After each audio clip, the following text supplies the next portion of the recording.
नमस्कार, स्वागत है आपका रोही क्लासेस में। आज हम पढ़ेंगे बाल विकास के अंतर्गत किशोरावस्था को। किशोरावस्था एक महत्वपूर्ण टॉपिक है जो आपके लिए बहुत ही इम्पोर्टेंट होगा। तो पहले हम समझ लेते हैं किशोरावस्था का अर्थ। तो किशोरावस्था अंग्रेजी में किशोरावस्था को अंग्रेजी में एडोलसेंस कहते हैं। ठीक है, तो ये लैटिन भाषा के एडोलेशियर क्रिया से बना है। किससे बना है? एडोलेशियर क्रिया से बना है, लैटिन भाषा के, जिसका अर्थ क्या है? परिपक्वता की ओर बढ़ना। तो एडोलेशियर शब्द का जो अर्थ है, जो हमारा ये क्रिया से बना है लैटिन भाषा के, उसका अर्थ है परिपक्वता की ओर बढ़ना। तो किशोरावस्था का अर्थ क्या हो गया? परिपक्वता की ओर बढ़ना। स्टेनले हॉल ने एक परिभाषा दी है, बहुत ही इंपॉर्टेंट परिभाषा है। किशोरावस्था बड़े संघर्ष, तनाव, तूफान तथा विरोध की अवस्था है। बहुत ही महत्वपूर्ण यह इम्पोर्टेंट परिभाषा है, ज़्यादातर पेपरों में आ जाती है, तो आप इसको याद कर लीजिए। किशोरावस्था बड़े संघर्ष, तनाव, तूफान तथा विरोध की अवस्था है। कुछ मनोवैज्ञानिकों ने किशोरावस्था को दो भागों में बांटा है। तो किन किन दो भागों में बांटा है? पूर्व किशोरावस्था और उत्तर किशोरावस्था। पूर्व किशोरावस्था के जो है उन्होंने रखा है उसको 12 से 16 वर्ष, और उत्तर किशोरावस्था को रखा है 17 से 19 वर्ष। हमारी बाल्यावस्था का जब समय खत्म होता है तो वहाँ से हमारी किशोरावस्था लग जाती है। किशोरावस्था बाल्यावस्था क्या होती है? 6 से 12 वर्ष, और किशोरावस्था 12 से 19 वर्ष। ठीक है, अब किशोरावस्था के विकास के सिद्धांत। तो किशोरावस्था के विकास के सिद्धांत जो दिए गए हैं वो दो दिए गए हैं। कुछ मनोवैज्ञानिकों ने इस सिद्धांत को माना है, तो कुछ मनोवैज्ञानिकों ने इस सिद्धांत को माना है। अब पहला जो हमारा सिद्धांत है उसको हम समझ लेते हैं, त्वरित विकास का सिद्धांत। इसको जो त्वरित विकास का सिद्धांत है, इसको जो मान्यता दी है वो दी है स्टेनले हॉल ने। स्टेनले हॉल ने उन्होंने एक पुस्तक लिखी है। पुस्तक का नाम है एडोलसेंस। एडोलसेंस, ये एडोलसेंस पुस्तक है, ये लिखी है स्टेनले हॉल ने। ठीक है, किसने लिखी है? स्टेनले हॉल ने। ये आप लोग याद कर लें। तो इन्होंने अपनी जो ये पुस्तक है स्टेनले हॉल ने लिखी है जो पुस्तक एडोलसेंस, इसमें इन्होंने दिया है त्वरित विकास का सिद्धांत। तो इन्होंने इस बारे में क्या कहा है कि किशोरों में अनेकों क्रांतिकारी परिवर्तन आकस्मिक रूप से होते हैं। मतलब जो उसमें जो परिवर्तन होते हैं वो सब आकस्मिक रूप से होते हैं। उनका शैशवावस्था या किशोरावस्था से कोई लेना देना नहीं होता है, वो मतलब एकदम आकस्मिक रूप से आते हैं। तो उन्होंने एक परिभाषा दी है, उसको हम आपको बता देते हैं। उन्होंने क्या कहा है कि उन्होंने कहा है कि किशोर अथवा किशोरी में जो शारीरिक एवं मानसिक परिवर्तन होते हैं वे एकदम छलांग मार कर आते हैं। ठीक है, मतलब त्वरित गति से होते हैं, तेज गति से होते हैं। तो स्टेनले हॉल का मानना था कि जो हमारी किशोरावस्था है उसमें जो सिद्धांत लागू होता है वो होता है त्वरित विकास का सिद्धांत, जिनका संबंध मतलब शैशवावस्था और बाल्यावस्था से नहीं होता है। अचानक ही हमारे अंदर बदलाव आते हैं, परिवर्तन आते हैं। दूसरा हमारा क्या है? क्रमिक विकास का सिद्धांत। कुछ मनोवैज्ञानिकों ने इसको माना है। तो उन्होंने क्या कहा है इसके बारे में? इसके जो समर्थक हैं वो कौन कौन है? थार्नडाइक, किंग और हॉलिंगबर्थ। इन्होंने क्या कहा है कि किशोरावस्था में शारीरिक, मानसिक तथा संवेगात्मक परिवर्तनों के फलस्वरूप जो नवीनताएं दिखाई देती हैं वे एकदम ना आकर धीमे धीमे आती हैं। तो इन्होंने क्या माना है कि जो किशोरावस्था में जो विकास होता है वो धीमे धीमे होता है, क्रमिक रूप से होता है। लेकिन स्टेनले हॉल ने क्या माना है कि त्वरित गति से होता है, एकदम तुरंत ही सारी हमारी जो परिवर्तन होते हैं शरीर में तुरंत ही आते हैं। ठीक है, तो ये किशोरावस्था में विकास के दो सिद्धांत माने गए हैं, त्वरित विकास का सिद्धांत और क्रमिक विकास का सिद्धांत। त्वरित विकास के सिद्धांत के जो समर्थक हैं वो है स्टेनले हॉल, और क्रमिक विकास के सिद्धांत के जो समर्थक हैं थार्नडाइक, किंग और हॉलिंगबर्थ हैं। अब किशोरावस्था की हम विशेषताएं पढ़ लेते हैं कि किशोरावस्था की क्या क्या विशेषताएं होती हैं। किशोरावस्था में शारीरिक परिवर्तन होता है। ठीक है, जब हमारे 12 साल की उम्र के बाद हमारे शरीर में अचानक ही परिवर्तन होते हैं। इस समय शारीरिक दृष्टि से यौवना आरंभ के लक्षण प्रकट होने लगते हैं। ठीक है, जैसे बालिकाओं में स्त्रीत्व और जो पुरुष हैं उनमें पुरुषत्व को प्राप्त करते हैं। ठीक है, तो यहाँ से बालिकाएं अपने स्त्रीत्व को प्राप्त करती हैं, पुरुष अपने पुरुषत्व को प्राप्त करते हैं। कहाँ से? शारीरिक परिवर्तन होते हैं जब किशोरावस्था में। ठीक है, इसके बाद उन्होंने जैसे जो हमारे शारीरिक दृष्टि से बालकों और बालिकाओं में परिपक्वता आ जाती है, ठीक है। शारीरिक जो होता है हमारा शरीर का विकास, उसमें परिपक्वता आ जाती है। इसके बाद हम देख लेते हैं मानसिक विकास को। तो मानसिक विकास में क्या होता है, मानसिक विकास में किशोरावस्था में शारीरिक विकास के साथ साथ मानसिक विकास भी होता है, ठीक है। तो मानसिक विकास में क्या होता है, जैसे कल्पना, स्मृति, दिवा सपनों की अधिकता, तर्क, निर्णय शक्ति में वृद्धि और विरोधी मानसिक दशाएं आदि मतलब पाई जाती हैं। इन चीज़ों का निर्माण कब होता है, किशोरावस्था में। कल्पना ज़्यादा होती है, स्मृति होती है, दिवा स्वप्न का मतलब होता है जो चीज़ें हम कर नहीं पाते हैं उनको हम स्वप्न में देखना शुरू करते हैं कि हाँ ऐसा है और ऐसा हम कर रहे हैं, ठीक है। तो उसको हम दिवा स्वप्न कहते हैं। इसके मतलब जागती आंखों से स्वप्न देखना, ठीक है। इसके बाद हमारा तीसरा जो पॉइंट आ जाता है वो आ जाता है स्थायित्व एवं समायोजन का अभाव। दूसरा पॉइंट हमारा क्या हो गया, मानसिक विकास, और तीसरा पॉइंट हमारा हो गया स्थायित्व एवं समायोजन का अभाव। तो इसमें क्या होता है, जो रॉस महोदय हैं उन्होंने इस जो किशोरावस्था के बारे में एक अपने विचार रखा है। उन्होंने क्या कहा है कि जो किशोरावस्था है वो शैशवावस्था की पुनरावृत्ति है, ठीक है। मतलब इस उम्र में भी बालक बिल्कुल उसी तरीके से व्यवहार करता है जैसे शैशवावस्था में करता है, ठीक है। किसने कहा है, रॉस महोदय ने। तो इसमें क्या होता है कि जिस प्रकार जो बच्चे होते हैं, उनके छोटे बच्चे होते हैं उनमें मतलब अस्थिर होती है, उनकी जो मनोदशा अस्थिर होती है, उसी तरीके से किशोरों की भी मन स्थिति अस्थिर होती है, ठीक है। उन्हें मतलब वो अपने जो पर्यावरण है उसमें समायोजित होने में अपने अभाव पाया जाता है, समायोजन नहीं कर पाते हैं जल्दी से, ठीक है। तो इसमें इस समायोजन का अभाव पाया जाता है। इसके बाद हमारा अगला पॉइंट आ जाता है संवेगात्मक जीवन। तो संवेगात्मक जीवन के अंतर्गत क्या आता है कि जो किशोर हैं बहुत ही जो किशोर है उसका जीवन बहुत ही भावात्मक होता है, ठीक है। जैसे क्या होता है कि जैसे कोई असंभव कार्य है, असाधारण कार्य है, तो उसको भी करने का वो संकल्प कर डालता कि नहीं हम तो ये ऐसा कर ही देंगे, ठीक है। उत्साह भर जाता है उसमें, ठीक है, और तुरंत ही वह हतोत्साहित भी हो जाता है। तो उसके संवेगात्मक जो होता है, संवेग ऊपर नीचे होते रहते हैं, वो एक चीज पे अड़िग नहीं रह पाता है। अगला पॉइंट हमारा क्या है, विरोधी मानसिक दशाएं। इसमें क्या होता है, किशोर में विरोधी मानसिक दशाएं जो उत्पन्न होती हैं, तो वह क्या होता है, कभी कभी स्वार्थी हो जाता है और कभी कभी वह स्वार्थ रहित हो जाता है। क्या उसका क्या रहता है कि छोटी छोटी बातों पर शीघ्र ही अप्रसन्न हो जाएगा, फिर कभी अत्यंत प्रसन्न हो जाएगा, तुरंत दुखी हो जाएगा, तुरंत सुखी हो जाएगा, इस तरीके का उसका मनोदशा रहती है। मतलब उसकी मानसिक दशाएं बहुत ही ऊपर नीचे होती रहती हैं। अगला पॉइंट हमारा है मानसिक स्वतंत्रता तथा अधिकारियों के प्रति विद्रोह की भावना। तो इसके अंतर्गत क्या होता है कि इसमें मानसिक स्वतंत्रता जो होती है उसकी भावना बहुत प्रबल होती है, मतलब वह स्वतंत्र होना चाहता है, वह जो करना चाहता है अपने मतलब करना चाहता है, ठीक है। लेकिन उसमें क्या होता है, उस पर दबाव बहुत बनते हैं। तो क्या होता है उसको कि जो हमारे बड़े होते हैं उनके आदेश, रीति रिवाज, अंधविश्वास और जो बंधन होते हैं उसमें को मतलब वो बंधन में बंधना नहीं चाहता, ठीक है, वह बंधन से निकलना चाहता है। तो उसमें क्या है, विद्रोह की भावना जन्म ले लेती है किशोर में, ठीक है। अगला पॉइंट हमारा आ जाता है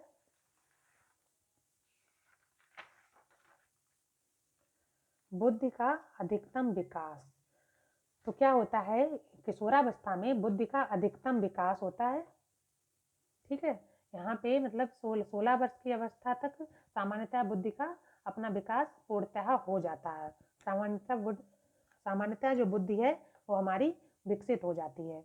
इसके बाद हमारा आता है रुचियों में परिवर्तन। तो रुचियों में परिवर्तन का क्या होता है, जैसे जो हम बालिकाएं हैं वो उनकी अलग रुचियां हो जाती हैं और किशोरों की अलग रुचियां हो जाती हैं। तो उनकी रुचियों में परिवर्तन हो जाता है। बालिकाएं, जैसे बालिकाओं को नाटक, कहानी, पिक्चर ये सब देखना अच्छा लगता है, लेकिन जो बालक होते हैं उन्हें खेल कूद, व्यायाम, दौड़ धूप करना ये सब अच्छा लगता है। इसके बाद हमारा पॉइंट आ जाता है काम भावना का विकास। तो इस जो हमारी जो ये किशोरावस्था है इसमें किशोर और किशोरियों में काम भावना का विकास हो जाता है। इसके अंतर्गत 3 पॉइंट आ जाते हैं। आत्म प्रेम की भावना, तो वो अपने को मतलब सजाने संवारने में अधिक विश्वास रखते हैं, अपनों को सुंदर दिखाने में अधिक विश्वास रखते हैं, ठीक है। इसके बाद वो समलिंगीय भावना उनमें प्रदर्शित होती है। इस उम्र में जो लड़के हैं वो लड़कों के साथ रहना, उनके साथ बातचीत करना, उसके बाद उनसे मतलब उनके साथ टाइम स्पेंड करना ज़्यादा पसंद करते हैं। इसके बाद हमारा आ जाता है विषमलिंगीय काम भावना। तो इसमें क्या होता है, किशोर किशोरी के प्रति आकर्षित होते हैं, एक दूसरे के प्रति आकर्षित होते हैं। किशोर किशोरी एक दूसरे के प्रति आकर्षित होते हैं, वे परस्पर मिलने जुलने, बातचीत करने, घूमने फिरने और साथ रहने की इच्छा रखते हैं। ठीक है, तो ये हो जाता है आत्म प्रेम। दूसरा, ये जो विषम लिंगीय काम भावना आती है ये उत्तर किशोरावस्था में ज़्यादा प्रभावी होती है। इसके बाद हमारा अगला पॉइंट आ जाता है निर्भरता व अधीनता की प्रवृत्ति। जैसे बालक शैशवावस्था में निर्भर होता है अपने पे बड़ों पे, उसी तरीके से इसमें होता है। पर इसमें क्या होता है, जैसे हमारे जो नैतिक शिक्षा में वीर लोगों की कहानियाँ होती हैं उनके ऊपर वो निर्भर रहता है, उनसे वो उन चीज़ों को सीखता है, वीर पूजा की भावना उसमें जागृत होती है। तो इसलिए किशोरावस्था को वीर पूजा की अवस्था भी कहा जाता है। ठीक है, यहाँ से भी क्वेश्चन बन जाता है कि किशोरावस्था को वीर पूजा की अवस्था भी कहा जाता है। किसको कहा जाता है वीर पूजा की अवस्था? किशोरावस्था को। इसके बाद आ जाता है धार्मिक भावना का उदय। तो इस उम्र में क्या होता है, किशोर किशोरी होते हैं वो धार्मिक भावना के प्रति ईश्वर की सत्ता में विश्वास ज़्यादा रखने लगते हैं। ठीक है, इसके बाद वो क्या करते हैं, आत्मनियंत्रण, काल कर्तव्य पालन, समाज सेवा, इन चीज़ों में ज़्यादा रुचि लेने लगते हैं। ठीक है, समाज सेवा की भावना इसमें दिया गया है। अगला पॉइंट समाज सेवा की भावना। तो उन्होंने समाज सेवा की भावना ज़्यादा आ जाती है। वो मतलब किशोर किशोरी समाज सेवा आदर्शों का निर्माण करते हैं। ठीक है, लोगों को उनकी सेवा करना अच्छा लगता है उनको। तो ये समाज सेवा की भावना हमारी कब आ जाती है? किशोरावस्था में। अगला पॉइंट हमारा क्या है? कल्पना का बाहुल्य। यहाँ पर क्या होता है कि व्यवहारिक जीवन में, जो व्यवहारिक जीवन होता है उसमें क्या होता है, अभिलाषाएं पूरी नहीं होती हैं। ठीक है, तो किशोर किशोरी कल्पना के उसमें चले जाते हैं, उसमें वो उन अभिलाषाओं को पूरा करते हैं। इसके बाद अगला पॉइंट हमारा था परमार्थ की भावना। परमार्थ की भावना दूसरों का भला करना। ठीक है, जैसे शैशवावस्था हमारी जो होती है उसमें क्या कौन सी भावना, आत्म प्रेम की भावना ज़्यादा प्रभावी होती है। लेकिन जब किशोर किशोरी हमारे 12 से 18 साल 19 साल के जो बच्चे होते हैं उनमें क्या होता है, परमार्थ की भावना ज़्यादा रूप से प्रभावी होती है। इस उम्र में वो राष्ट्र के लिए कुछ भी कर जाएंगे। ठीक है, इस तरीके की भावना उनमें प्रबल होती है। अगला पॉइंट है आत्मसम्मान की भावना। इसमें क्या होता है कि जो वो घर में उन्हें जो नहीं, जिन जिन घरों में उनका सम्मान नहीं होता है, ज़्यादातर किशोर किशोरी वहाँ से भाग जाते हैं। जो उनके माता पिता हैं उन्हें प्रेम नहीं देते हैं और सम्मान नहीं देते हैं, तो वो लोग ज़्यादा हतोत्साहित हो जाते हैं। ठीक है, तो वो सम्मान चाहते हैं। ठीक है, अगला पॉइंट अपराध प्रवृत्ति का विकास। इसमें क्या होता है कि जो बैलेंटाइन है उन्होंने इसके बारे में कहा है अपराध प्रवृत्ति के विकास के बारे में। तो उन्होंने क्या कहा है कि किशोरावस्था जो है अपराध प्रवृत्ति के विकास का नाजुक समय है। पक्के अपराधियों की एक विशाल संख्या किशोरावस्था में ही अपने व्यवसायिक जीवन को गंभीरतापूर्वक आरंभ करती है। ठीक है, तो अपराध प्रवृत्ति का विकास कब होता है? किशोरावस्था में। अगला पॉइंट हमारा गया समूह प्रवृत्ति का विकास। तो इस अवस्था में विद्यालय में जाते हैं तो समूह में रहते हैं, वहाँ से उन नैतिक मूल्यों का विकास होता है, भाषा ज्ञान होता है, वस्त्र पहनने की आदत, खान पान। ठीक है, इन चीज़ों को वो अपने में ग्रहण करते हैं। अगला पॉइंट है बहिर्मुखी प्रवृत्ति। तो जब किशोर किशोरी इस उम्र में क्या होता है कि उनकी जो प्रवृत्ति होती है बहिर्मुखी होती है। ठीक है, शारीरिक मानसिक सामाजिक रुचियों का व्यापक क्षेत्र उन्होंने पाया जाता है, तो उनकी जो प्रवृत्ति होती है सॉरी उनकी जो प्रवृत्ति होती है वो बहिर्मुखी होती है। अगला पॉइंट है व्यवसाय का चुनाव। तो इसमें क्या, व्यवसाय की चिंता। तो इस उम्र में उन्हें व्यवसाय की बहुत चिंता होती है। उनको लगता है क्या किया जाए क्या ना किया जाए, किस तरीके से हम डॉक्टर बने कि इंजीनियर बने कि शिक्षक बने कि कलाकार बने। तो इस तरीके से उनमें व्यवसाय की चिंता होती है। ठीक है, व्यवसाय की चिंता। अगला पॉइंट हमारा आ जाता है किशोरावस्था की समस्याएं। अब किशोरावस्था की हम समस्याएं समझ लेते हैं, इसको थोड़ा हल्का डिटेल में बता देते हैं। किशोरावस्था की समस्याएं, तो किशोरावस्था की बहुत सी समस्याएं होती हैं। इस आयु को ही हमारी समस्याओं की आयु कहा गया है। किशोरावस्था को किसकी आयु कहा गया? समस्याओं की आयु। ठीक है, इसमें क्या होता है कि बालक अपने माता पिता, संरक्षक, अध्यापकों आदि के लिए एक समस्या बन जाता है। साथ ही साथ वह अपनी नई विकास अवस्था की भूमिका के साथ समायोजन नहीं कर पाता है, अतः उसमें क्या होता है, चिंता, उत्सुकता, अनिश्चितता, भ्रांति के लक्षण उत्पन्न हो जाते हैं। ठीक है, तो इस उम्र को समस्याओं की आयु भी कहा गया है। बालकों में समस्याएं उत्पन्न होती हैं, वो अपने आप को समाज में समायोजित नहीं कर पाता है। अगला पॉइंट हमारा है किशोरावस्था में शारीरिक विकास। तो किशोरावस्था में शारीरिक विकास को हम देख लेते हैं।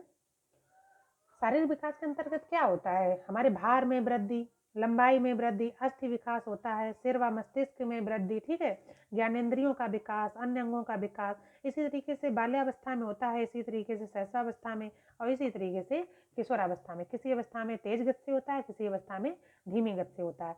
अच्छा, इसमें एक पॉइंट आ जाता है आवाज परिवर्तन, अंगों का विकास होता है, इसमें यौवनारंभ होता है। ठीक है, इसके बाद आवाज परिवर्तन, इसमें क्या होता है, जो हमारे गले में ग्रंथि पाई जाती है, उसके कारण लड़कों की जो आवाज़ है उसमें भारी भारीपन आ जाता है, लड़कियों की आवाज़ में पतलापन आ जाता है, धीमापन आ जाता है। ठीक है, ये आवाज़ में परिवर्तन। गति विकास में वृद्धि हो जाती है, विभिन्न ग्रंथियों का प्रभाव पड़ जाता है। ठीक है, विभिन्न ग्रंथियों का विकास हो जाता है इसमें किशोरावस्था में, तो उससे हमारे शरीर में काफ़ी परिवर्तन होते हैं।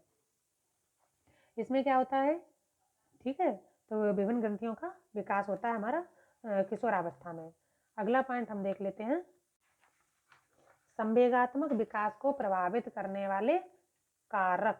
संवेगात्मक विकास को किस तरीके से, संवेगात्मक विकास है वो किशोरावस्था को किस तरीके से प्रभावित करता है। ठीक है, तो देख लेते हैं, इसको हम थोड़ा डिटेल में समझ लेते हैं। स्वास्थ्य, स्वास्थ्य जो है उसको अच्छा रहना बहुत ज़रूरी है।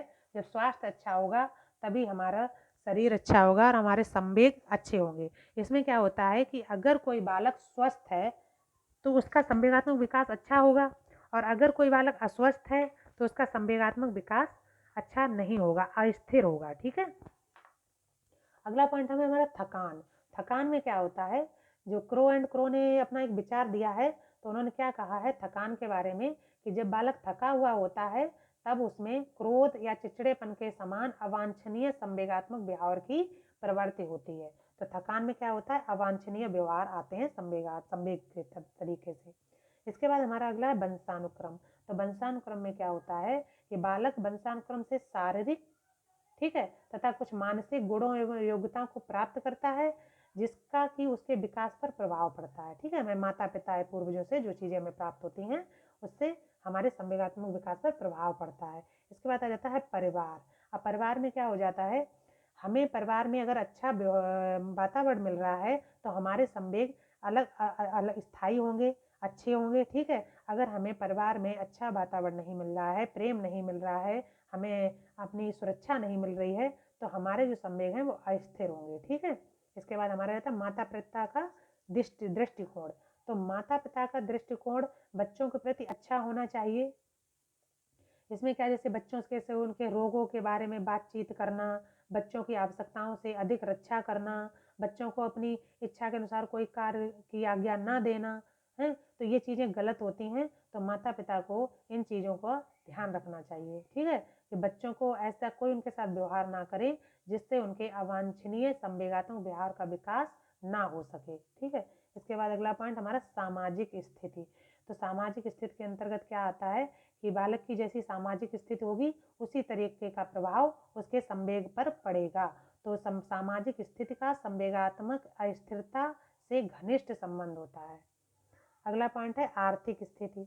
इसका क्या प्रभाव पड़ता है कि जैसे विद्यालय हैं उनमें बालक कोई धनी है कोई निर्धन है, तो जैसे जो हमारे प्रायः धनी बालक तथा निर्धन बालक होते हैं उनमें क्या संवेगात्मक अलग अलग पाए जाते हैं। ठीक है, एक जैसे नहीं पाए जाते हैं, उनमें कई कारणों से ईर्ष्या द्वेष की भावना प्रबल हो जाती है। ठीक, अगला पॉइंट सामाजिक स्वीकृति। तो सामाजिक स्वीकृति के अंतर्गत क्या आ जाता है, इसमें इस अवस्था में बालक अपने किए गए कई कार्यों की जो वो कार्य करता है वह सामाजिक स्वीकृति चाहता है, मतलब प्रशंसा चाहता है। ठीक है, उसके और फिर लेकिन जब उसको प्रशंसा नहीं मिलती है तब वह दुखी हो जाता है, तनाव उत्पन्न हो जाता है, उसमें संवेगात्मक तनाव उत्पन्न हो जाता है। अगला पॉइंट हमारा है विद्यालय। तो विद्यालय में क्या है, उसको इस तरीके के वातावरण मिलना चाहिए जिससे उसमें स्वस्थ संवेगों का विकास हो। ठीक है, स्वस्थ वातावरण हमको मिलना चाहिए। शिक्षक, शिक्षक प्रक्रिया में क्या होता है, शिक्षक और बालक का घनिष्ठ संबंध होता है, ठीक है। तो शिक्षक को क्या चाहिए कि उसके संवेगों को सही दिशा में मोड़े, जिससे वे सही दिशा में जाकर उसके जीवन का अच्छे से निर्माण कर सकें। अगला पॉइंट हमारा आ जाता है संवेग प्रशिक्षण की विधियां। इसमें क्या होता है, संवेग प्रशिक्षण की विधियों में 3 विधियां हैं, शोधन, रेचन एवं अध्यवसाय। तो इसमें क्या होता है, जैसे कोई बालक है, उसमें संवेग तेज गति से हैं, या बालकों में जब किशोरावस्था में संवेग तेज गति से उत्पन्न होते हैं, तो हमको उनका प्रशिक्षण देना बहुत जरूरी होता है, ठीक है। अगर हम उनको प्रशिक्षित नहीं करेंगे तो वो गलत दिशा में जाएंगे, गलत कार्य करेंगे। तो इसके लिए सबसे पहले जो विधियां हैं वो हम आपको थोड़ा समझा देते हैं डिटेल में। इसके लिए 3 विधियां अपनाई गई हैं, शोधन, रेचन और अध्यवसाय।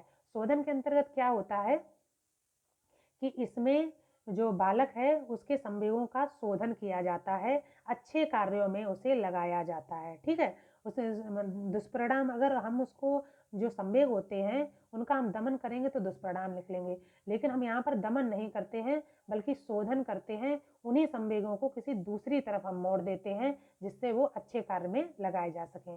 अब दूसरा हमारा आ जाता है प्रशिक्षण की विधियां में रेचन।